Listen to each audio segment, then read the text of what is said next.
আজকে আমরা ক্লাস 10 এর একটা ছোট গল্প করব। কি নাম ছোট গল্পটার? পেজ নাম্বার বার করো 123।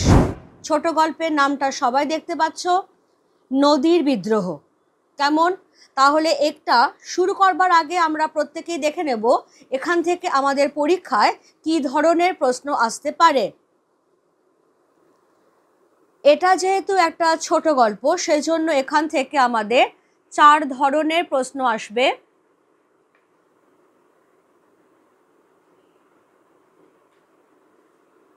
কোন কোন 4 ধরনের প্রশ্ন?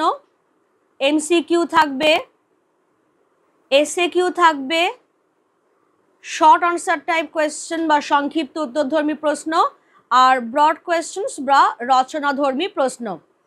এই 4 ধরনের কোয়েশ্চেন্স থাকবে। এবার এমসিকিউ আর এসএকিউ তোমরা সবাই জানো 1 নম্বর করে থাকে এক একটাতে, আর শর্ট আনসার টাইপ কোয়েশ্চেন যেগুলো এক একটা 3 নম্বর করে। ফুল একটা 3 নম্বরও পাচ্ছ বা ভেঙে ভেঙেও পাচ্ছ 2+1 এরকমভাবে। ব্রড কোয়েশ্চেন্স থাকবে 5 নম্বর করে এক একটা ফ্ল্যাট 5 মার্কসের পেলে, আবার 1+4 2+3 এরকমভাবে ভেঙে ভেঙেও তুমি পাবে।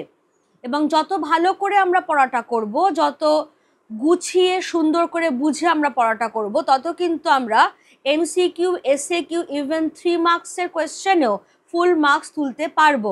সে বিষয়ে একদম শিওর থাকো। আর ব্রড কোয়েশ্চেন্সও যদি তথ্যভিত্তিক হয়, তুমি যদি গুছিয়ে লেখো, বানান ভুল না করে লেখো, তাহলে কিন্তু 5-এ 5 বা 5-এ 4.5 পর্যন্ত নম্বর ইজিলি তোলা যাবে। সেই জন্যই যখন আমি পড়াবো তখন ভিডিওগুলো খুব ভালো করে মন দিয়ে দেখো, হাতে পেন্সিল রাখো, কারণ আমরা টেক্সট আরম্ভ করতে যাচ্ছি। যে জায়গাগুলো আমি আন্ডারলাইন করব, ছোট ছোট কোয়েশ্চেন্স দেব, সেইগুলো ভালো করে দেখো। তো প্রথমেই যেটা আমার বলার সেটা হচ্ছে যে টেক্সট শুরু করবার আগে আমরা একটু লেখক পরিচিতি অংশটাতে যাব। Page number 125। পেজ নাম্বার 125-এ চলে এসো সবাই। মানিক বন্দ্যোপাধ্যায় পুরোটাই পড়তে হবে খুব ভালো করে। সেখানে যে যে জায়গাগুলো আমরা এক্সট্রা ইম্পর্টেন্স দিচ্ছি সেগুলো আমি আন্ডারলাইন করব। জন্ম মৃত্যু সাল তোমরা এখান থেকে পেয়ে যাচ্ছ। 1908 সালে জন্ম, 1956 সালে তার মৃত্যু হয়। জন্ম কোথায় হচ্ছে? সাঁওতাল পরগনার দুমকায়। দুমকা বলে জায়গাটা আছে, সেখানে তার জন্ম হয়। তাদের আদি নিবাস, অর্থাৎ যাকে আমরা দেশের বাড়ি বলি, আদি নিবাস কিন্তু এখনকার বাংলাদেশের অন্তর্গত ঢাকা জেলার বিক্রমপুর বলে যে জায়গাটা। এবারে এসো, মানিক বন্দ্যোপাধ্যায়ের আসল নাম কিন্তু মানিক বন্দ্যোপাধ্যায় নয়, তার আসল নাম হচ্ছে প্রবোধ কুমার বন্দ্যোপাধ্যায়। সাহিত্য রচনা করেছেন মানিক নামে। ফলে এইখান থেকেই কিন্তু আমরা একটা ছোট্ট কোয়েশ্চেন চট করে নিয়ে নিতে পারি যে মানিক বন্দ্যোপাধ্যায়ের প্রকৃত নাম কি?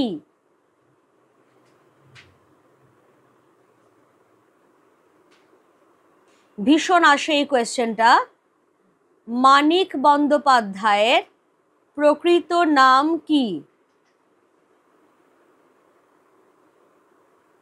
উত্তর আসবে মানিক বন্দ্যোপাধ্যায়ের প্রকৃত নাম হলো প্রবোধ কুমার বন্দ্যোপাধ্যায়। হয়ে গেল।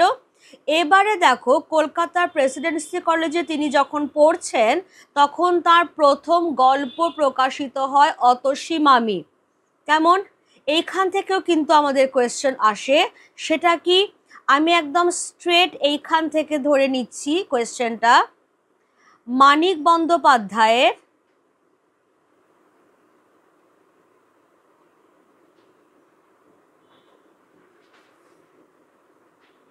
প্রথম গল্প কোনটি?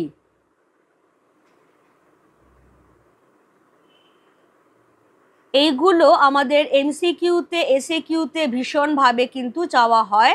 কাজেই খেয়াল রাখবে যে মানিক বন্দ্যোপাধ্যায়ের প্রথম গল্প কোনটি। উত্তর আসবে মানিক বন্দ্যোপাধ্যায়ের প্রথম গল্প অতসী মামি, আর সেটা প্রকাশিত হচ্ছে বিচিত্রা নামক পত্রিকায়। এটাও একটু খেয়াল রেখো। 21 বছর বয়সে প্রথম উপন্যাস লিখছেন দিবারাত্রির কাব্য।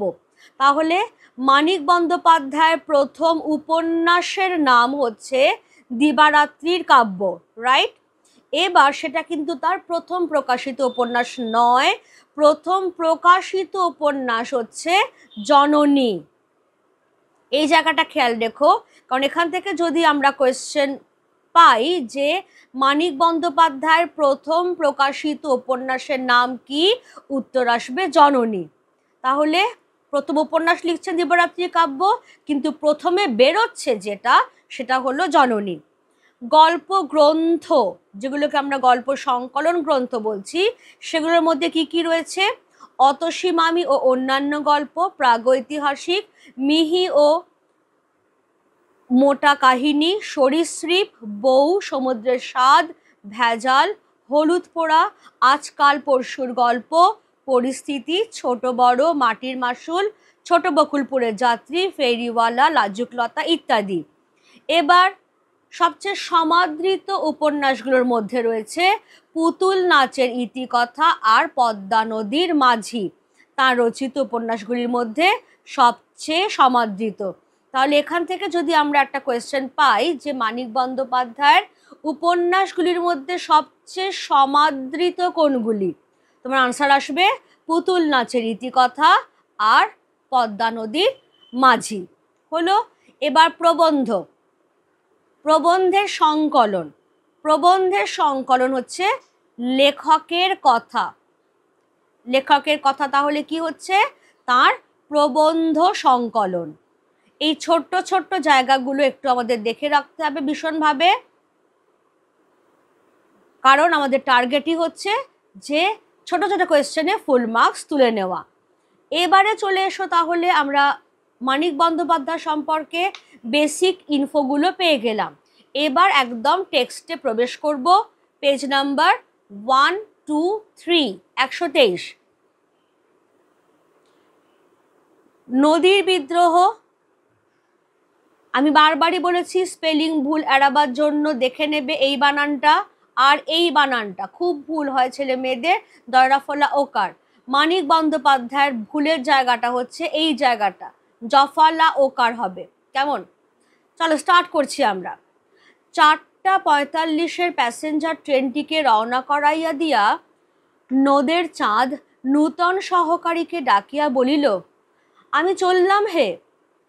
নূতন সহকারী একবার মেঘাচ্ছন্ন আকাশের দিকে চাহিয়া বলিল, আগে হ্যাঁ। নদের চাঁদ বলিল, আর বৃষ্টি হবে না, কি বলো? নূতন সহকারী একবার জলে জলময় পৃথিবীর দিকে চাহিয়া বলিল, আগে না।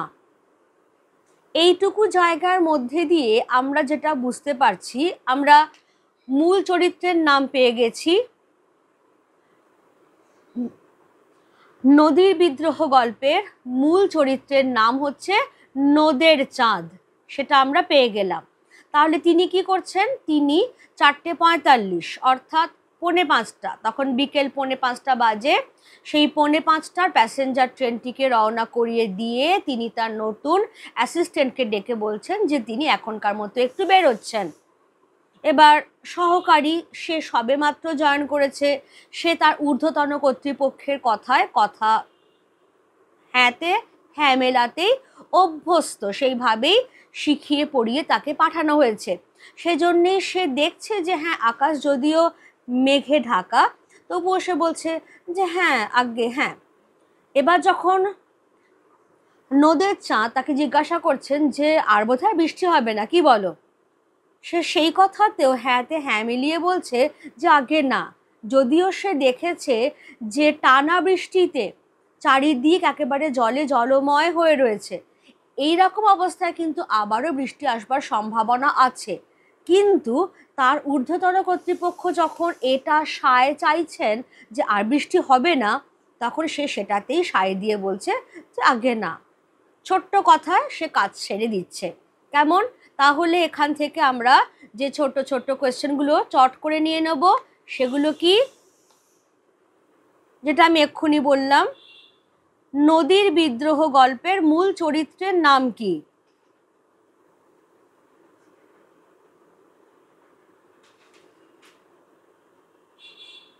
নদীর বিদ্রোহ গল্পের মূল চরিত্রের নাম কি? উত্তর আসবে নদের চাঁদ। এবার যেটা এখান থেকে চাওয়া হয়, নদের চাঁদ কোন প্যাসেঞ্জার ট্রেনটিকে রওনা করিয়েছিল? নদের চাঁদ কোন প্যাসেঞ্জার ট্রেনটিকে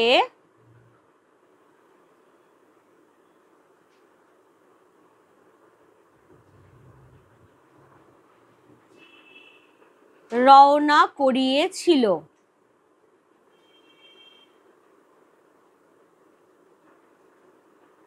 আনসার আসবে নদের চাঁদ 4:45 প্যাসেঞ্জার ট্রেনটিকে রওনা করিয়েছিল।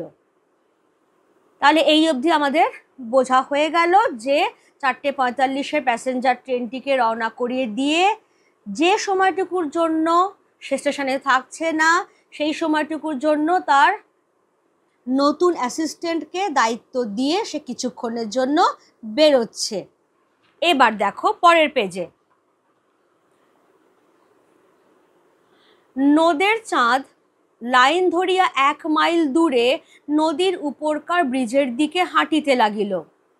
5 দিন অবিরত বৃষ্টি হইয়া আজ এই বিকালের দিকে বর্ষণ থামিয়াছে। 5 দিন নদীকে দেখা হয় নাই।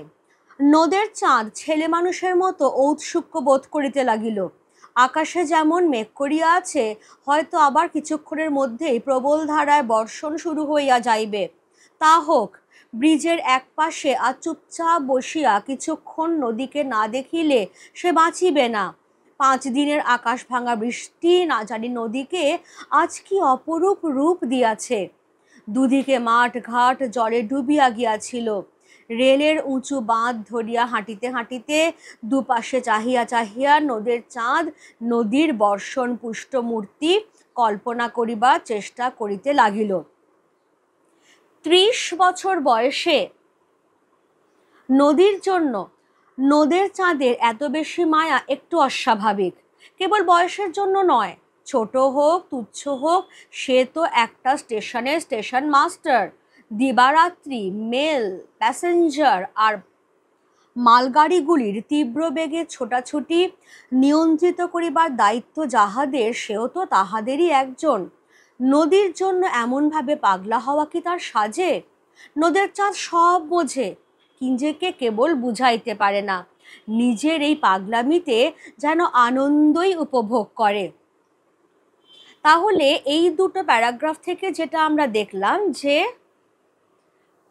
এই গল্পের মূল চরিত্র নদের চাঁদ সে স্টেশন থেকে বেরিয়ে পড়েছে।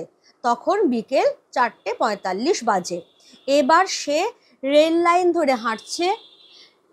স্টেশনের 1 মাইল দূরে রয়েছে একটা নদী, যার ওপরে রয়েছে একটা ব্রিজ। 5 দিন টানা বৃষ্টি হয়েছে এবং এই 5 দিন টানা বৃষ্টি হওয়ার কারণেই 1 মাইল দূরে অবস্থিত যে নদীটা, সেইটাকে নদের চাঁদের দেখা হয়ে ওঠেনি। ফলে এখন সে এতদিন ধরে নদীকে না দেখতে পেয়ে ভীষণ অস্থির বোধ করছে। ছেলে মানুষের মতো একটা প্রচণ্ড ঔৎসুক্য তাকে চেপে ধরেছে যে এবার নদীকে না দেখলে সে বাঁচবে না। যদিও আকাশের যা অবস্থা, মেঘ ঘন হয়ে আছে আকাশে, আর কিছুক্ষণের মধ্যেই হয়তো আবার ঝেঁপে বৃষ্টি হবে। তা হোক, এখন নদের চাঁদ আর কিচ্ছু পরোয়া করছে না, কারণ 5 দিন পর নদীকে আজকে যদি সে কিছুক্ষণ চুপচাপ না দেখে তাহলে সে বাঁচবে না। এবার সে ভাবছে মনে মনে যে 5 দিনের আকাশ ভাঙা বৃষ্টিতে নদী তার না জানি কি রূপ হয়েছে। দুদিকে সে দেখতে পাচ্ছে হাঁটতে হাঁটতে মাঠ ঘাট সব জলে ডুবে গেছে। একমাত্র রেলের বাঁধটাই উঁচু, সেই উঁচু বাঁধ দিয়ে সে হাঁটছে, রেল লাইনের ওপর দিয়ে হাঁটছে, কারণ আর তো জায়গা নেই। রেল লাইন তার গা ধরেই তো সেই যে উঁচু বাঁধটা দেওয়া রয়েছে, বাঁধের ওপরেই লাইনটা অ্যাকচুয়ালি। সুতরাং সেই রেলিং ধরে রেলের ওপর দিয়ে সে হাঁটছে। চারপাশে দেখছে মাঠঘাট সব জলে ডুবে গেছে। এই অবস্থায় সে সমানে কল্পনা করে যাচ্ছে যে এই 5 দিনের আকাশ ভাঙা প্রবল বৃষ্টি তার প্রিয় নদীকে না জানি কী রূপ দিয়েছে। সেই বর্ষণ পুষ্ট নদীর রূপ সে মনে মনে কল্পনা করছে। এখন এটা খুব স্বাভাবিক যে নদের চাঁদ কিন্তু কোনো বাচ্চা ছেলে নয়, তার বয়স 30 বছর। আর শুধু বয়সের জন্যও নয়, সে কিন্তু একটা স্টেশনের স্টেশন মাস্টার, একটা গুরুত্বপূর্ণ পদে সে আছে। হতে পারে তার স্টেশনটা ছোট, কিন্তু আর বড় বড় স্টেশনের স্টেশন মাস্টাররা যা কাজ করে থাকেন দিন রাত, মেল ট্রেন বলো, প্যাসেঞ্জার ট্রেন বলো, গুডস ট্রেন, মালগাড়ি বলো, সেইগুলোকে তারা পাস করাচ্ছেন, তাদের যাতায়াত, তাদের গতিবিধি নিয়ন্ত্রণ করছেন। তারা যে কাজটা করছেন এই ছোট স্টেশনে স্টেশন মাস্টার হয়ে, নদের চাঁদও কিন্তু সেই একই কাজ করছে। সুতরাং কেবল বয়সের জন্য নয়, তার পোস্টের দিক থেকেও তার কিন্তু নদীর জন্য এমনভাবে পাগল হওয়া সাজে না। নদের চাঁদ সব বোঝে যে হ্যাঁ, আমার বয়সও এখন ছোট্ট নয়, আমি 10 বছরের বালক নই, 30 বছরের একজন জোয়ান মানুষ। উপরন্তু আমি একটা স্টেশনে স্টেশন মাস্টার, একটা গুরুত্বপূর্ণ পদে আছি। সব সে বোঝে, কিন্তু নিজেকে কেবল বোঝাতে পারে না যে নদীর জন্য এমনভাবে আকুল হওয়া, এমনভাবে পাগল হওয়া তার সাজে না। বরং নিজের এই পাগলামিতে সে আনন্দই উপভোগ করে। এই যে নদীর জন্য তার এত উতলা হওয়া, এত ব্যাকুল হয়ে ওঠা, এই যে এক ধরনের পাগলামি, এইটা, এই যে ক্রেজি ভাবটা, এটার জন্য যেন নদের চাঁদ একরকম আনন্দেই উপভোগ করে। কেমন? এবার তাহলে আমরা ছোট্ট ছোট্ট কোয়েশ্চেন নিয়ে নেব।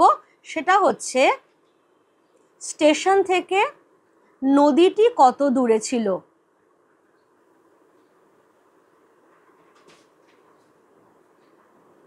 স্টেশন থেকে নদীটি কত দূরে? উত্তর আসবে স্টেশন থেকে নদীটি 1 মাইল দূরে। কেমন? নেক্সট দেখো, 5 দিন অবিরত বৃষ্টি হইয়া, তাহলে এইখান থেকে আমরা কোয়েশ্চেন নেব, কতদিন টানা বৃষ্টি হয়েছিল? কতদিন টানা বৃষ্টি, কতদিন টানা বৃষ্টি হয়েছিল? উত্তর আসবে 5 দিন টানা বৃষ্টি হয়েছিল। এবার এইখান থেকেই এই কোয়েশ্চেনের আনসারটাও কিন্তু আমরা পেয়ে যাব যে 5 দিন নদীকে দেখা হয় নাই। তাহলে এইখান থেকে কি কোয়েশ্চেন আসতে পারে? নদের চাঁদ কতদিন নদীকে দেখেনি? আনসার আসবে নদের চাঁদ 5 দিন নদীকে দেখেনি। হয়ে গেল। এবারে যেটা এইখান থেকে দেখো, 30 বছর বয়সে, এখান থেকে যে এমসিকিউটা খুব আসে, নদের চাঁদের বয়স কত? নদের চাঁদের বয়স কত? তোমরা হয়তো ভাবছো যে খুব সিম্পল কোয়েশ্চেন, খুব সিম্পল আনসার, কিন্তু উত্তর দিতে গিয়ে দেখা যায় যে ছেলেমেয়েরা একটুর জন্য ভুল করে ফেলছে। 30-এর জায়গায় হয়তো 32 বা 35টাকে তারা সিলেক্ট করছে। তো সেই জন্যে আমাদের খেয়াল রাখতে হবে যে নদের চাঁদের বয়স হলো 30 বছর। এবার কেবল এবারে এই জায়গাটা আমাদের একটুখানি খেয়াল রাখতে হবে, কেবল বয়সের জন্য নয়, ছোট হোক তুচ্ছ হোক, সে তো একটা স্টেশনের স্টেশন মাস্টার। নদের চাঁদ কি কাজ করত? যদি এখান থেকে আমাদের কোয়েশ্চেন আসে, নদের চাঁদ ছিল একটা স্টেশনে স্টেশন মাস্টার। তাহলে কোয়েশ্চেনটা হচ্ছে, নদের চাঁদ কি কাজ করত? উত্তর আসবে নদের চাঁদ ছিল একটা ছোট স্টেশনের স্টেশন মাস্টার। হলো। এবারে যেটা পরের কোয়েশ্চেন আমি দিচ্ছি, নদের চাঁদ সব বোঝে, নিজেকে কেবল বুঝাইতে পারে না। কোয়েশ্চেনটা হচ্ছে,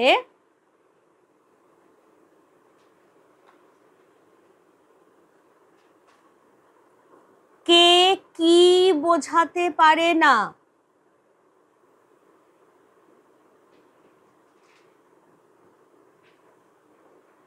আনসার কি আসবে? নদের চাঁদ, তার বয়স 30, উপরন্তু সে একটা ছোট স্টেশনের স্টেশন মাস্টার। সুতরাং নদীর জন্য এমনভাবে পাগল হওয়া তার সাজে না। এই বিষয়টাই নদের চাঁদ নিজেকে বোঝাতে পারে না। হয়ে গেল। এবার এই কোয়েশ্চেনটা ভীষণভাবে আসে, নিজের এই পাগলামিতে যেন আনন্দই উপভোগ করে। কার কোন পাগলামির কথা বলা হয়েছে? কার কোন পাগলামির কথা বলা হয়েছে? এখানে আমি একটা দাগ দিয়ে দিলাম সেপারেট করবার জন্য। তাহলে কার কোন পাগলামির কথা বলা হয়েছে? নদের চাঁদ, যার বয়স 30 এবং যে একটা ছোট স্টেশনের স্টেশন মাস্টার, নদীর জন্য তার এমনভাবে আকুল হওয়া, ব্যাকুলতা বোধ করা যে তার সাজে না, সেটা বুঝলেও নিজের এই পাগলামিতে, নদীকে দেখার জন্য তার যেই পাগলামি, সেই পাগলামিতে সে একটা অদ্ভুত আনন্দ উপভোগ করে। ক্লিয়ার? এবারে আমরা পরের প্যারাগ্রাফটাতেই পেয়ে যাব যে কেন নদীকে নিয়ে বিশেষভাবে তার এইরকম অবসেশনের কারণটা কি। অস্বাভাবিক হোক, নদীকে এভাবে ভালোবাসিবার একটা কৈফিয়ত নদের চাঁদ দিতে পারে। ব্র্যাকেট শুরু করলাম। নদীর ধারে তার জন্ম হইয়াছে, নদীর ধারে সে মানুষ হইয়াছে, চিরদিন নদীকে সে ভালোবাসিয়াছে। দেশের নদীটি তার হয়তো এই নদীর মতো এত বড় ছিল না, কিন্তু শৈশবে, কৈশোরে আর প্রথম যৌবনে বড় ছোটর হিসাব কে করে? দেশের সেই ক্ষীণস্রোতা নির্জীব নদীটি অসুস্থ দুর্বল আত্মীয়ার মতোই তার মমতা পাইয়াছিল। বড় হইয়া একবার অনাবৃষ্টির বছরে নদীর ক্ষীণ স্রোতধারাও প্রায় শুকাইয়া যাইবার উপক্রম করিয়াছে দেখিয়া সে প্রায় কাঁদিয়া ফেলিয়াছিল। দুরারোগ্য ব্যাধিতে ভুগিতে ভুগিতে পরমাত্মীয়া মরিয়া যাবার উপক্রম করিলে মানুষ যেমন কাঁদে। ব্র্যাকেট ক্লোজ হলো। তাহলে এতক্ষণে কিন্তু গিয়ে আমরাও উত্তরটা পেলাম। আমরাও এতক্ষণ ভাবছিলাম যে হ্যাঁ, একটা মানুষের বয়স 30, সে মোটেই এখন আর ছোট্টটি নয়, উপরন্তু সে একটা স্টেশনের স্টেশন মাস্টার। তাহলে সামান্য একটা নদীকে দেখবার জন্য তার এত ঔৎসুক্য কি সাজে? সেটাও বোঝে নদের চাঁদ যে আমার এই ব্যাকুলতাটা অস্বাভাবিক, অন্য মানুষের কাছে ডেফিনেটলি অস্বাভাবিক, কিন্তু তার কাছে এর একটা কৈফিয়ত আছে। কারণ গ্রামে যেখানে সে জন্মেছে সেই গ্রামের ধারেই ছিল একটা নদী, ফলে সেই নদীর ধারেই তার জন্ম হয়েছে, সেখানেই সে বড় হয়েছে, মানুষ হয়েছে, চিরদিন সেই নদীটাকেই সে ভালোবেসেছে। হ্যাঁ, তার সেই গ্রামের নদীটি হয়তো এই নদীটার মতো, তার স্টেশনের কাছের যে নদীটা বেশ বড় সড়ো, তার গ্রামের নদীটা অত বড় সড়ো ছিল না। কিন্তু ছোট্টবেলায় বা যখন কিশোর বয়স 13-14 বছর বা প্রথম যৌবন 18-19 বছর, সেই সময়টাতে বড় ছোটর হিসেব কে করে? বরঞ্চ এটাই সবচেয়ে বেশি গুরুত্বপূর্ণ হয়ে ওঠে যে এই নদীর ধারে আমি জন্মেছি, এই নদীটাকে আমি আজন্ম চিনি, ফলে এই নদীটাকে আমি আমার আত্মীয়ের মতোই ভালোবাসি। দেশের সেই যে গ্রামের নদীটা, সেটা খুব ক্ষীণস্রোতা, সরু একটা স্রোত, তার নির্জীব, তার মধ্যে যে খুব স্রোতের বেগ আছে এমনটাও নয়, কিন্তু সেই জন্যেই হয়তো সেই ক্ষীণস্রোতা নির্জীব নদীটি এক অসুস্থ দুর্বল আত্মীয়ার মতোই নদের চাঁদের মমতা ভালোবাসা পেয়েছিল। যখন নদের চাঁদ একটু বড় হয়েছে, যখন প্রথম যৌবন শুরু হয়েছে তার, তখন একবার অনাবৃষ্টি হয়েছিল, মানে বৃষ্টির আকাল যাকে বলে, বৃষ্টি প্রায় হয়ইনি। সেই বছরটায় নদীর এই ক্ষীণ স্রোতধারাটাও যখন প্রায় শুকিয়ে যাবার উপক্রম হয়েছিল, তখন নদের চাঁদ দুঃখে শোকে প্রায় কেঁদে ফেলেছিল। ঠিক যেমনভাবে দুরারোগ্য কোনো অসুখে ভুগতে ভুগতে মানুষের পরম আত্মীয়া মারা যাবার উপক্রম হয়, তখন মানুষ যেরকমভাবে দুঃখে শোকে কেঁদে ফেলে, সেই রকমভাবেই নদের চাঁদ তখন প্রায় কেঁদে ফেলেছিল। ফলে এই যে মানুষটা ছোটবেলা থেকেই যার নদীর ধারে জন্ম, কর্ম, সমস্ত কিছু, বেড়ে ওঠা সব কিছু নদীর জন্য অবসেসড, সে তো হবেই। সেটা বাকি লোকেদের কাছে অস্বাভাবিক ঠেকলেও তারা তো আর এই পাস্ট হিস্ট্রিটা জানে না, যে কোথায় তার জন্ম হয়েছে, কাকে সে নিজের পরম আত্মীয়ের মতো ভালোবেসে এসেছে, কার ক্ষীণ স্রোতটাও শুকিয়ে যাবার উপক্রম হলে সে প্রায় কেঁদে ফেলেছিল একটা সময়, যখন সে রীতিমতো বড় হয়েছে। এই পাস্ট হিস্ট্রিগুলো মানুষের জানা নেই বলেই স্টেশন মাস্টার নদের চাঁদের নদীর জন্য এতখানি আকুলতা, সবার কাছেই পাগলামি থাকে। কিন্তু নদের চাঁদ তার এই পাগলামি নিয়েই খুশি, গর্বিত। এবারে এইখান থেকে আমরা যে ছোট্ট কোয়েশ্চেনটা নেব, সেটা হচ্ছে কি লাইনটা ছিল, অস্বাভাবিক হোক নদীকে এভাবে ভালোবাসিবার একটা কৈফিয়ত নদের চাঁদ দিতে পারে। ছোট্ট করে কোয়েশ্চেনটা নিয়ে নেব, কি কৈফিয়ত। এবার এটার আনসার বুঝতেই পারছো, নিশ্চয়ই খুব ছোট্ট হবে না।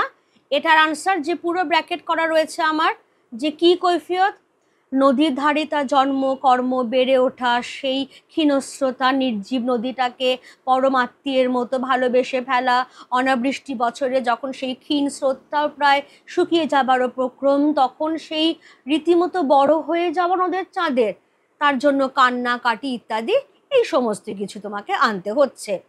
এবারে যেটা, সেটা হচ্ছে যে দেশের সেই ক্ষীণস্রোতা নির্জীব নদীটি অসুস্থ দুর্বল আত্মীয়ার মতোই তার মমতা পাইয়াছিল। এইখান থেকে আমরা যে কোয়েশ্চেনটা নেব, সেটা হচ্ছে যে কে কার মমতা পেয়েছিল, কে কার মমতা পেয়েছিল। এটা ছোট্ট কোয়েশ্চেন, ছোট্ট আনসার। নদের চাঁদের দেশের ক্ষীণস্রোতা নির্জীব নদীটি অসুস্থ দুর্বল আত্মীয়ার মতোই নদের চাঁদের মমতা পেয়েছিল। এটা একটা হয়ে গেল। আর একটা হলো এই লাইনটা তুলে, সে প্রায় কাঁদিয়া ফেলিয়াছিল। এইটা তুলে যখন কোয়েশ্চেন আসে, ছেলেমেয়েরা বেশিরভাগ জনই চিনতে পারে না কে কখন প্রায় কেঁদে ফেলেছিল, কে কখন প্রায় কেঁদে ফেলেছিল।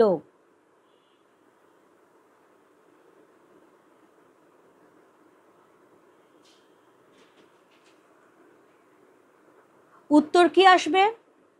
নদের চাঁদের দেশের ক্ষীণস্রোতা নির্জীব নদীটি যখন অনাবৃষ্টির বছরে প্রায় শুকিয়ে যাবার উপক্রম হয়েছিল, তখন নদের চাঁদ দুঃখে শোকে প্রায় কেঁদে ফেলেছিল। হয়ে গেল। এবারে চলে এসো, আবার আমরা এখনকার ঘটনায় ব্যাক করছি। তাহলে কি হচ্ছিল, নদের চাঁদ সে যে বাঁধটা দেওয়া হয়েছে, সেই বাঁধের ওপরে যে রেল লাইন ধরে সে হাঁটছে, স্টেশন থেকে হাঁটা আরম্ভ করেছে, 1 মাইল দূরে সেই নদী, সেই নদীটাকে দেখবার জন্য সে হাঁটতে আরম্ভ করেছে। এবার ব্রিজের কাছাকাছি, এই ব্রিজটা কোথায় না, ওই রেল বাঁধের ওপরেই ব্রিজটা দেওয়া হয়েছে, সে কিন্তু দাঁড়িয়ে রয়েছে রেল লাইনের ওপরে এখনো। ব্রিজের কাছাকাছি আসিয়া প্রথমবার নদীর দিকে দৃষ্টিপাত করিয়াই নদের চাঁদ স্তম্ভিত হইয়া গেল। 5 দিন আগেও বর্ষার জলে পরিপুষ্ট নদীর পঙ্কিল জলস্রোতে সে চাঞ্চল্য দেখিয়া গিয়াছে, কিন্তু সে চাঞ্চল্য যেন ছিল পরিপূর্ণতার আনন্দের প্রকাশ।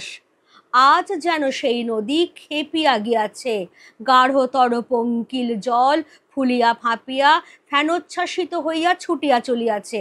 এতক্ষণ নদীর চাঁদ একটি সংকীর্ণ ক্ষীণস্রোতা নদীর কথা ভাবিতেছিল।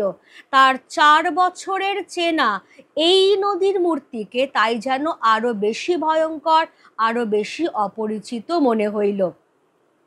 তাহলে সে তো সেই বাঁধ ধরে হাঁটছে, বাঁধের ওপরে যে রেল লাইন, আর তো জায়গা নেই, বাঁধ দেওয়া হয়েছে, সেই বাঁধের ওপরেই রেল লাইন, পাশে কোনো জায়গা নেই, ফলে হাঁটতে হলে ওই রেল লাইন ধরেই হাঁটতে হবে। সেটা ধরেই হাঁটতে হাঁটতে সে এটা ওটা চিন্তা করতে করতে যাচ্ছে যে তার বয়স এত, সে এইরকম একটা পোস্ট হোল্ড করে, সুতরাং সামান্য একটা নদীর জন্য এভাবে পাগল হওয়া তার সাজে না। কিন্তু হ্যাঁ, তার কাছে এর কৈফিয়ত আছে, কোথায় তার জন্ম, কাকে কেন্দ্র করে তার বড় হয়ে ওঠা, এই সমস্ত কিছু হাঁটতে হাঁটতে একটা সময় এই স্টেশনের কাছে যে নদীটা, তার কাছাকাছি সে পৌঁছে গেছে। পৌঁছে গিয়ে সে প্রথমবার নদীর দিকে যখন তাকিয়েছে তখন রীতিমতো স্তম্ভিত হয়ে গেছে। কেন স্তম্ভিত হয়ে গেছে? কারণ 5 দিন আগে, 5 দিন তো টানা বৃষ্টি হয়েছে, নদীর চাঁদ তো 5 দিন নদীকে দেখতে আসতেই পারেনি। 5 দিন আগেও বর্ষার জলে যে পরিপুষ্ট নদীকে সে দেখেছিল, সেই ঘোলাটে জলে যেন ছিল একটা পরিপূর্ণতার প্রকাশ, যে হ্যাঁ, এতদিন গরমকাল চলেছে, ভালো বৃষ্টি হয়নি, এবার বর্ষা এসেছে, বর্ষার জলে নদী পরিপূর্ণ হয়েছে। কিন্তু তার ঠিক পরেই যে 5 দিন টানা বৃষ্টি হয়েছে, তাতে এই নদী যেন একটা উন্মত্ত ভয়ঙ্কর রূপ নিয়েছে। তার ঘোলাটে জল আরো ঘোলাটে হয়ে উঠেছে, এবং সেই ঘোলাটে জল বারবার ব্রিজের গায়ে যে ধারক স্তম্ভগুলো আছে, তোমরা জানো যে যখনই নদীর ওপরে যে ব্রিজ দেওয়া হয়, এক একটা করে স্তম্ভ পুঁতে দেওয়া হয় নদীর মাঝখানে মাঝখানে, যেগুলো বলা হচ্ছে ধারক স্তম্ভ। সেগুলোর গায়ে এসে এসে ধাক্কা খাচ্ছে নদীর জলটা, ফলে ফেনিয়ে ফেনিয়ে উঠছে। সব মিলিয়ে তার চেহারা কিন্তু এখন আর সেই পরিপূর্ণ আনন্দের প্রকাশ নয়, বরং যেন একটা উন্মত্ত ক্ষেপে যাওয়া চেহারা। নদের চাঁদ ভাবছে যে এতক্ষণ, ঠিক এর আগের মুহূর্ত পর্যন্ত সে তো তার গ্রামের একটা ক্ষীণস্রোতা নির্জীব নদীর কথাই ভাবছিল। তার পরিপ্রেক্ষিতে যখন সে এই নদীটাকে দেখছে, 5 দিনের অবিশ্রান্ত বৃষ্টিতে ফুলে ফেপে ওঠা নদীকে, তাই তার আরো বেশি করে ভয়ঙ্কর আর অস্বাভাবিক আর অপরিচিত বলে বোধ হচ্ছে। কেমন?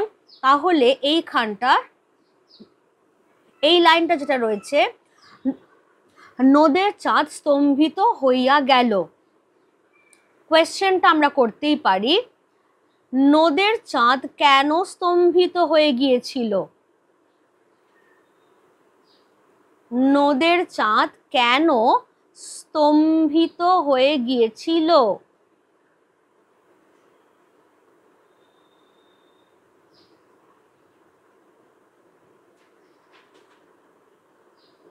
এইটা তোমার কোয়েশ্চেন। তাহলে আনসারটা কি হবে? 5 দিন আগে বর্ষার জলে পরিপুষ্ট যে নদীকে সে দেখেছিল, তার জলস্রোতের মধ্যে ছিল পরিপূর্ণতার প্রকাশ, কিন্তু 5 দিনের অবিরত বৃষ্টির পরে নদীর ঘোলাটে জল আরো ঘোলাটে হয়ে উঠেছে, ফেনোচ্ছ্বাসিত হয়ে উঠেছে, যার মধ্যে একটা ভয়ঙ্করতা, একটা উন্মত্ততার প্রকাশ যেন নদের চাঁদ দেখতে পাচ্ছে।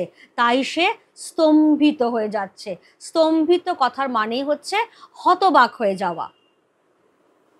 এবার তাহলে কি করছে নদের চাঁদ? ব্রিজের মাঝামাঝি ইট, সুরকি আর সিমেন্টে গাঁথা ধারক স্তম্ভের শেষ প্রান্তে বসিয়া সে প্রতিদিন নদীকে দেখে। আজও সে সেইখানে গিয়া বসিল। নদীর স্রোত ব্রিজের এই দিকে ধারক স্তম্ভগুলিতে বাধা পাইয়া ফেনীর আবর্ত রচনা করিতেছে। এত উঁচুতে জল উঠিয়া আসিয়াছে যে মনে হয় ইচ্ছা করিলে বুঝি হাত বাড়াইয়া স্পর্শ করা যায়। নদের চাঁদের ভারী আমোদ বোধ হইতে লাগিল। পকেট খুঁজিয়া পুরাতন একটি চিঠি বাহির করিয়া সে স্রোতের মধ্যে ছুঁড়িয়া দিল। চোখের পলকে কোথায় যে অদৃশ্য হইয়া গেল চিঠিখানা। উন্মত্ততার জন্যই জলপ্রবাহকে আজ তাহার জীবন্ত মনে হইতেছিল। তার সঙ্গে খেলায় যোগ দিয়া চিঠিখানা যেন তাড়াতাড়ি লুকাইয়া ফেলিয়াছে।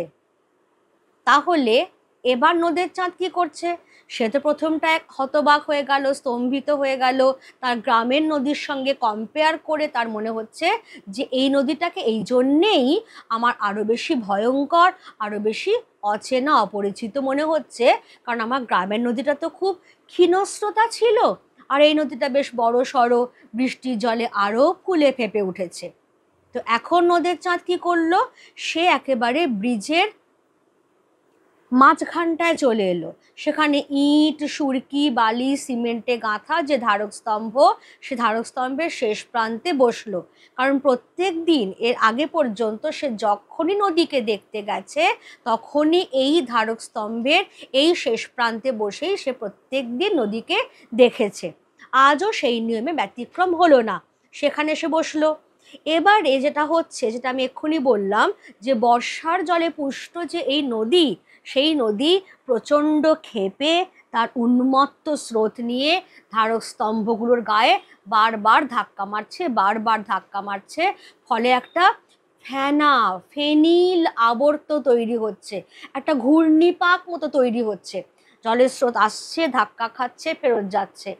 এবার নদের চাঁদের খুব আমোদ বোধ হলো, খুব আনন্দ বোধ হলো, কারণ এই যে জলরাশির উন্মত্ততার জন্যই তার সেই জলপ্রবাহকে যেন মনে হচ্ছে জীবন্ত একটা সত্তা। সে তখন ভাবলো যে ওর সঙ্গে একটু খেলা করলে কেমন হয়। পকেট খুঁজে অনেক হাতড়ে টাতড়ে একটা পুরনো চিঠি খুঁজে পেল। সেই চিঠিটাকে সে মুঠো করে পাকিয়ে নদীর জলে ফেলে দিল। চোখের পলকে সেই জলরাশির আবর্তের মধ্যে, সেই ঘূর্ণিপাকের মধ্যে কোথায় অদৃশ্য হয়ে গেল চিঠিটা। নদের চাঁদ ভাবলো যে নদীও আজকে যেন তার সঙ্গে খেলা করবার মুডে আছে। সেই জন্যেই চিঠিটা পেয়েই সে চট করে নিজে কোথাও একটা নিজের গোপন জায়গায় লুকিয়ে ফেললো। তাহলে এই শুরু হলো নদের চাঁদের সঙ্গে নদীর লুকোচুরি খেলা। কেমন? এবারে তাহলে সে সেইখানে গিয়া বসিল, এই লাইনটাকে নিয়ে নেব আমরা। নিয়ে কোয়েশ্চেনটা আমাদের কি হবে? সেইটা হচ্ছে যে কে কোথায় গিয়ে বসলো।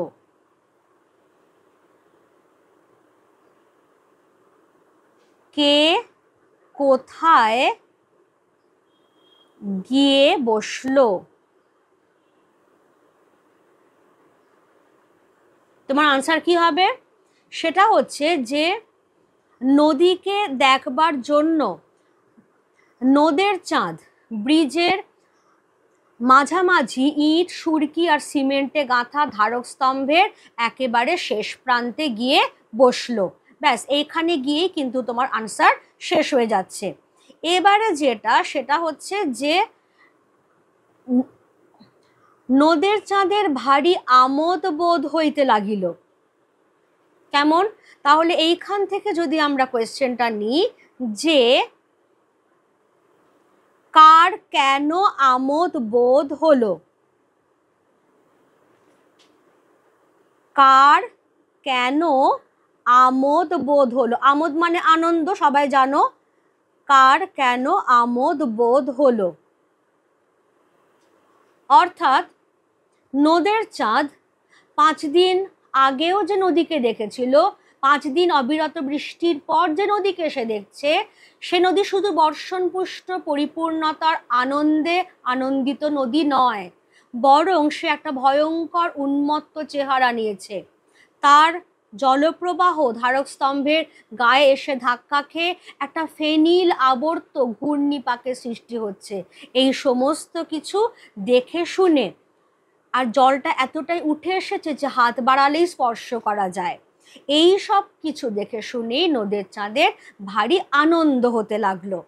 এবার চোখের পলকে কোথায় যে অদৃশ্য হইয়া গেল, এইখান থেকে আমরা যে ছোট্ট কোয়েশ্চেনটা নেব, কি অদৃশ্য হয়ে গিয়েছিল? কি অদৃশ্য হয়ে গিয়েছিল?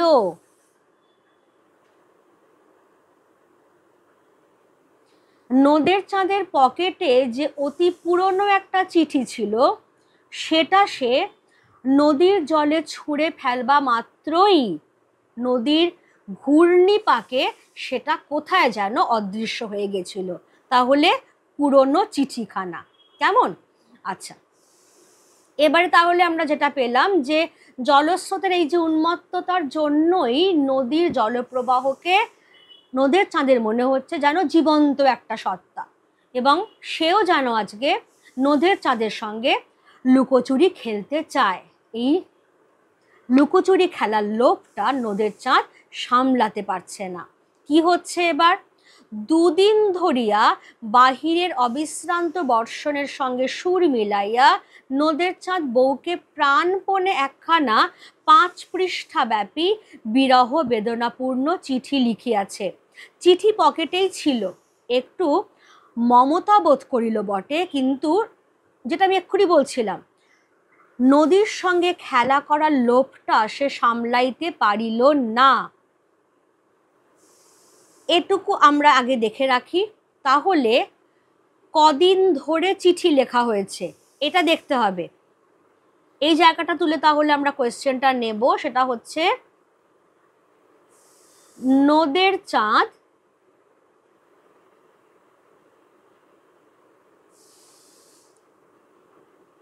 কদিন ধরে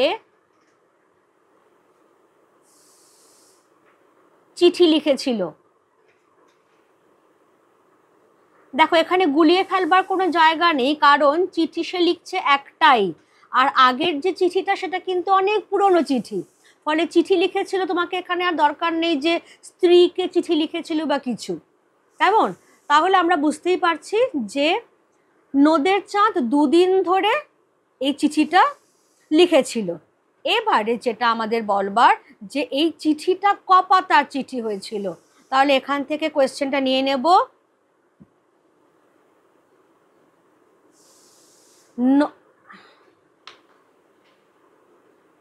নদের চাঁদ তার স্ত্রীকে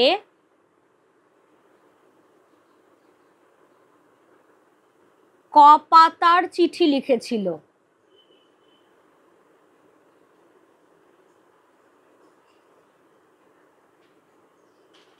এইখানে কিন্তু আনসারটা আসবে, নদের চাঁদ তার স্ত্রীকে 5 পাতার চিঠি লিখেছিল। লেখক এখানে যেটা বলছেন যে 5 দিন ধরে অবিশ্রান্ত বৃষ্টি হচ্ছে, নদের চাঁদ স্টেশন থেকে বেরোতে পারছে না নদীকে দেখবার জন্য। এই অবস্থায় সে 2 দিন ধরে বাইরের অবিশ্রান্ত বৃষ্টির সঙ্গে সুর মিলিয়ে তার বউকে একটা চিঠি লিখেছে। লেখক বলছেন যে প্রাণপণে। প্রাণপণে বলছেন কেন? কারণ নদের চাঁদ সে তো আর সাহিত্যিক নয় যে চেষ্টা করলেই সে একটা সুন্দর ভাষা দিয়ে চিঠি লিখতে পারবে।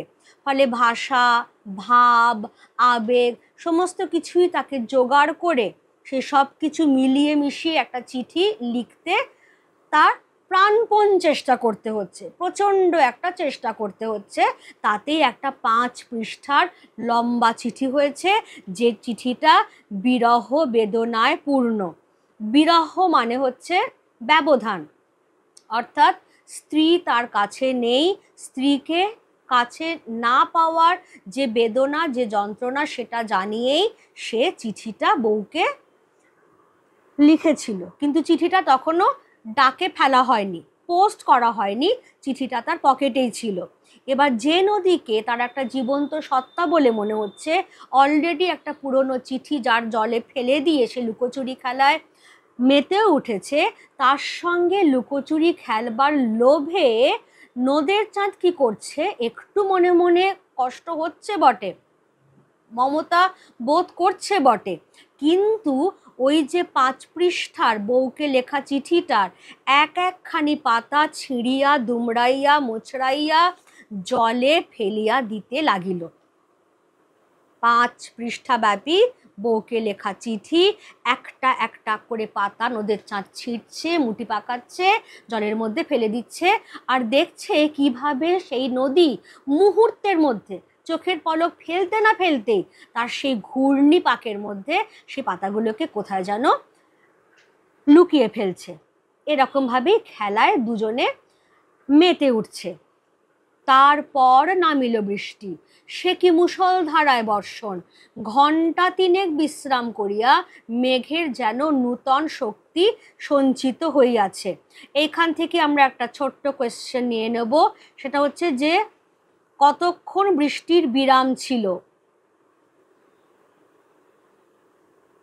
কতক্ষণ বৃষ্টির বিরাম, বিরাম মানে থেমে থাকা, কতক্ষণ বৃষ্টিটা থেমেছিল? তাহলে ঘণ্টা 3। তারপরে আবার মেঘ নতুন শক্তি সঞ্চিত করে ঝাঁপিয়ে বৃষ্টি নামালো।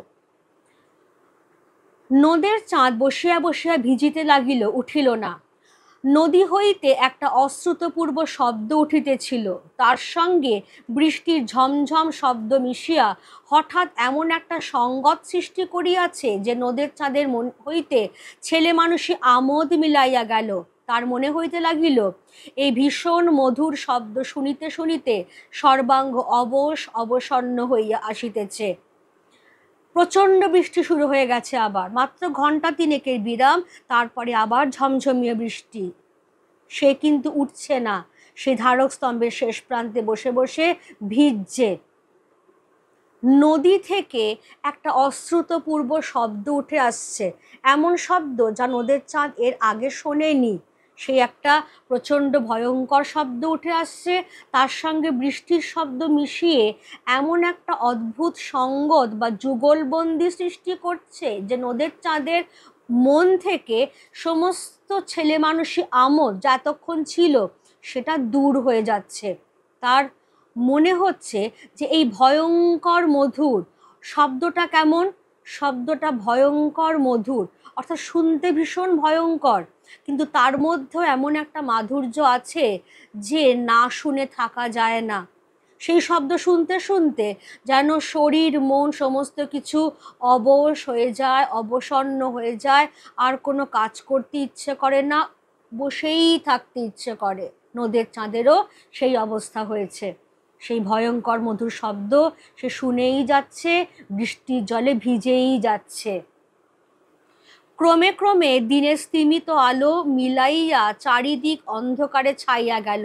স্তিমিত আলো মানে যে আলোটা কমেই এসেছিল, কারণ আমরা পড়েইছি যে বিকেলবেলা 4:45 ট্রেনটাকে রওনা করিয়ে দিয়ে নদের চাঁদ বেরিয়েছিল, তার ওপরে আকাশটা ছিল মেঘে ঢাকা, ফলে একটু অন্ধকার অন্ধকার তো হয়েই ছিল। দিনের আলোটা তখন স্তিমিত ছিল, কমে আসা আলো ছিল। এবার সেই আলোটাও মিলিয়ে গেছে, চারদিক ঘন অন্ধকারে ছেয়ে গেল। বৃষ্টি একবার কিছুক্ষণের জন্য একটু কমিয়া আবার প্রবল বেগে বর্ষণ আরম্ভ হইল।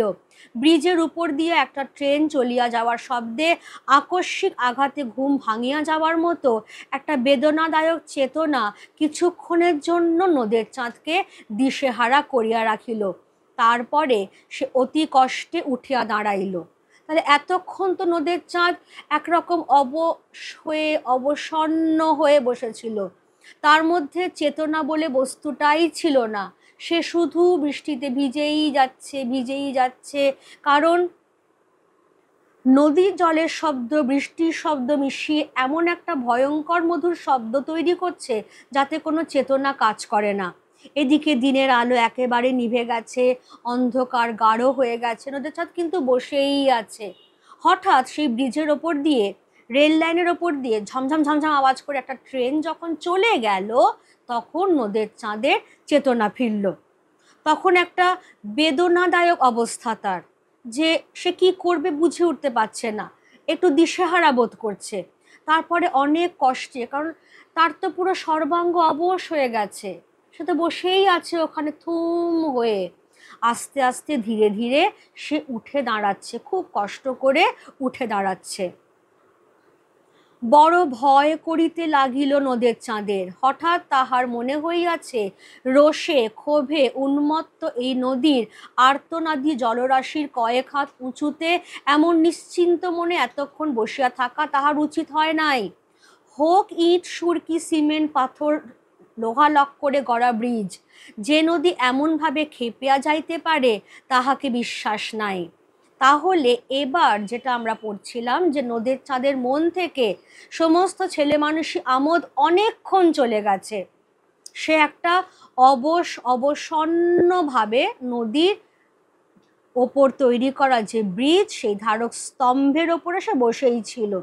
এবার যখন তার চেতনা ফিরে আসছে, যখন সে অনেক কষ্টে উঠে দাঁড়াচ্ছে, তখন তার খুব ভয় করতে লাগছে। এই লাইনটা তুলে খুব কোয়েশ্চেন আসে যে বড় ভয় করিতে লাগিল নদের চাঁদের। নদের চাঁদের ভয় পাওয়ার কারণ কি?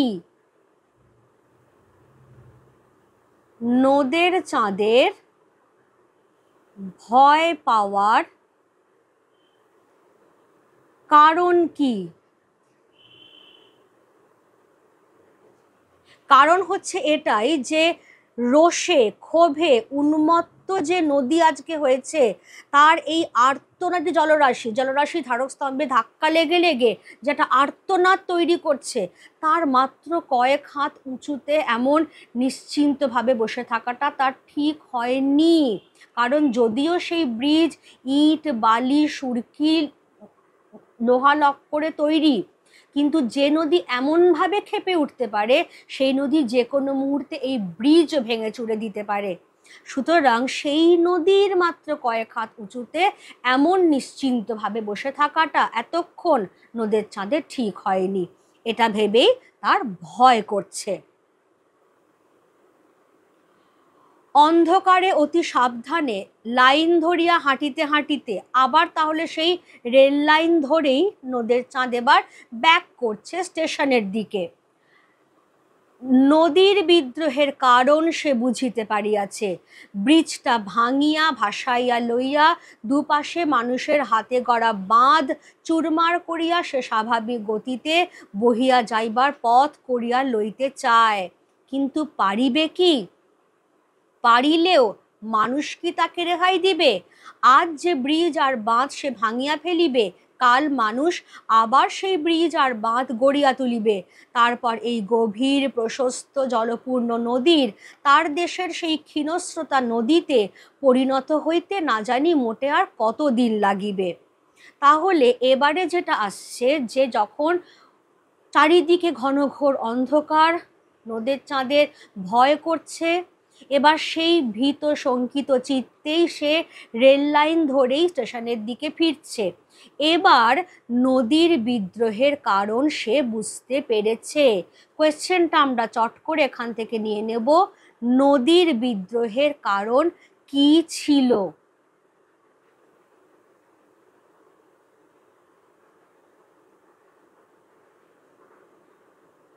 নদীর বিদ্রোহের কারণ কি ছিল? ছোট্ট আনসার হবে কিন্তু, খুব বেশি আনসার নয়। অর্থাৎ নদীর ওপরে মানুষ যে বাঁধ দিয়েছিল এবং ইট বালি সুরকি লোহা লক্করে যে ব্রিজ গড়ে তুলেছিল, সেই বাঁধ আর ব্রিজ ভেঙে ভাসিয়ে নিয়ে মানুষের বাঁধ চুরমার করে দিয়ে সেই নদী স্বাভাবিক গতিতে বয়ে যাবার পথ করে নিতে চাইছিল। এটাই হচ্ছে নদীর বিদ্রোহের কারণ। এবার নেক্সট কোয়েশ্চেন হচ্ছে পারিবে কি? তোমার কোয়েশ্চেন এখানে আসবে কার কি পারার কথা বলা হয়েছে। কার কি পারার কথা বলা হয়েছে?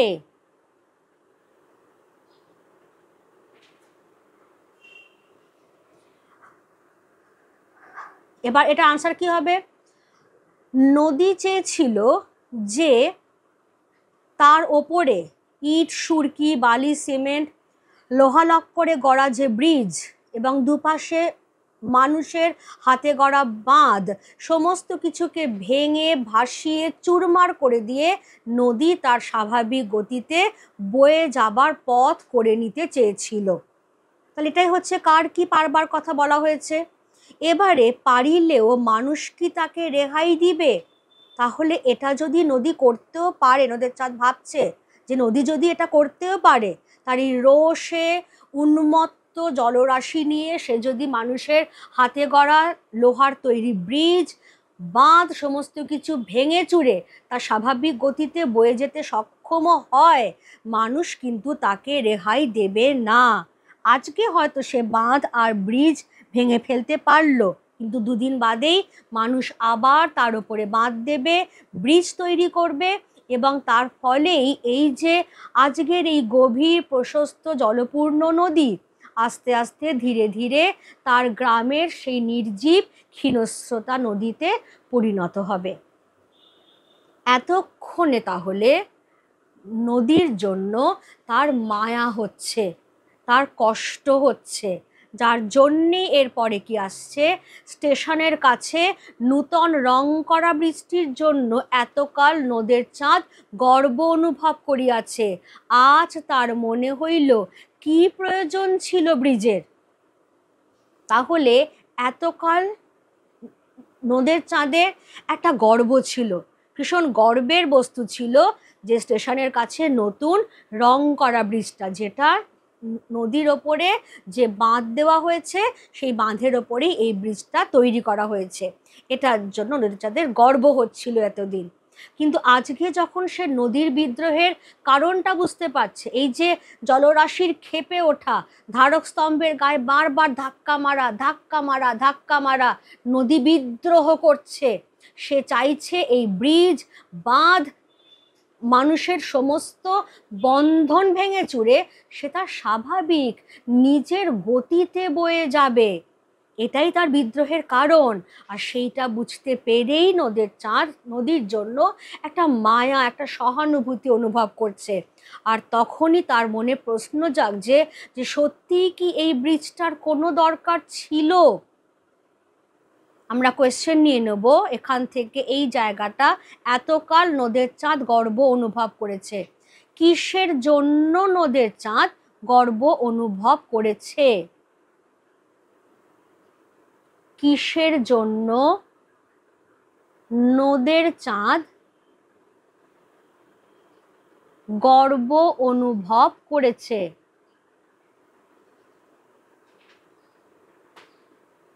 কিসের জন্য নদের চাঁদ গর্ব অনুভব করেছে? আনসার কি হবে? স্টেশনের কাছে নতুন রং করা ব্রিজটির জন্য নদের চাঁদ গর্ব অনুভব করেছে। পরে কোয়েশ্চেন কি, কি প্রয়োজন ছিল ব্রিজের? কার মনে এই প্রশ্নের উদয় হয়েছে? কার মনে এই প্রশ্নের উদয় হয়েছে?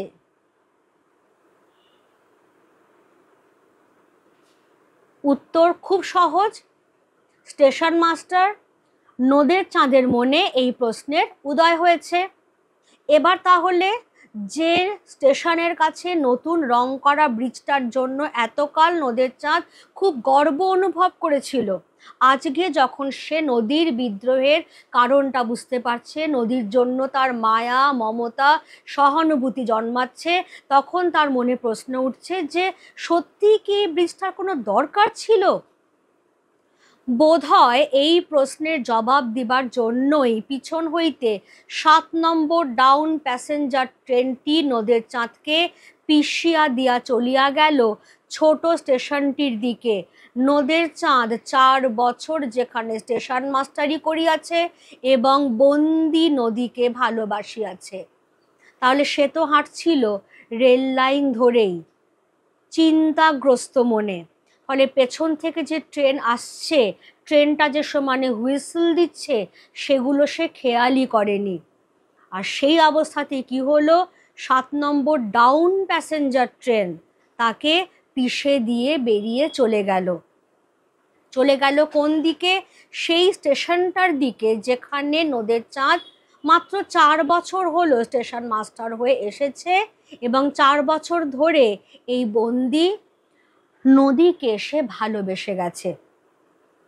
মূল কথাটা যেটা হচ্ছে এই শেষ অংশটার যে মূল কথাটা সেটা হচ্ছে যে যন্ত্র সভ্যতা সেটা এতটাই উন্নত, এতটাই আধুনিক এবং এতটাই প্রগতিবাদী যে কেউ তার সেই উন্নত প্রগতি নিয়ে প্রশ্ন করুক সেটা যন্ত্র সভ্যতা চায় না, সেই স্পর্ধা সে সহ্য করে না।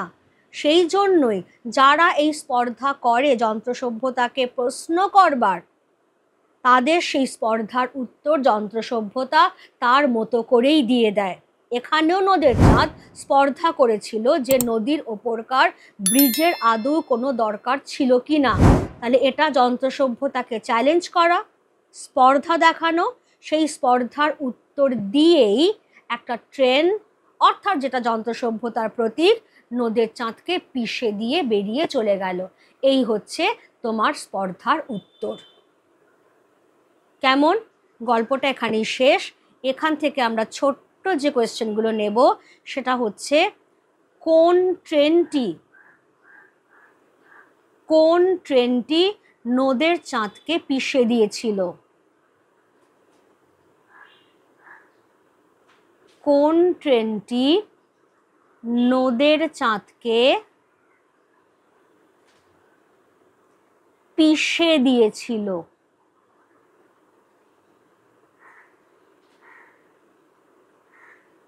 উত্তর পেয়ে যাচ্ছি আমরা 7 নম্বর ডাউন প্যাসেঞ্জার ট্রেনটি নদের চাঁদকে পিষে দিয়েছিল।